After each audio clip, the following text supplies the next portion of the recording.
सेटले यो सेट लाउनु भयो भने चाहिँ सबैजना हजुर सबैजना राम्रो देखिनुहुन्छ ल। कुनै पनि पार्टीमा चाहिँ यो सेट लाएर जानुभयो भने हजुर उड्नु भयो ल, उड्नु भयो म ग्यारेन्टी दिन्छु। तर यसरी नै कलर कम्बिनेसन चाहिँ टक्क पारेर लाउनु पर्यो ड्रेससँग म्याचिङ गरेर। अब यही ग्रिनको सेट लाउनु भएको छ भने हजुरले ग्रिनकै साडी ब्लाउज अथवा साडी कुर्ता लाउनु भने चाहिँ अलिकति देखिँदैन हैन।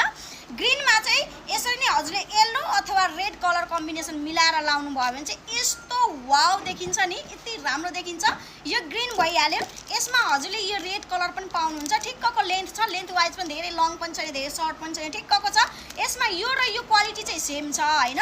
अनि यो चाहिँ अलिकति यो भन्दा अलिकति सस्तो प्राइसमा है, अलिकति सस्तो भन्ने बित्तिकै लाउनै नमिल्ने खालको प्राइस त होइन, क्वालिटी त होइन, तर अलिकति कम बजेट थोरै बजेट हुनेको लागि चाहिँ यो पनि हजुरले चाहिँ म्यानेज गर्न सक्नुहुन्छ। 1 2 वटा 3 4 पार्टी चाहिँ हजुरले मजाले एटेन्ड गर्न सक्नुहुन्छ।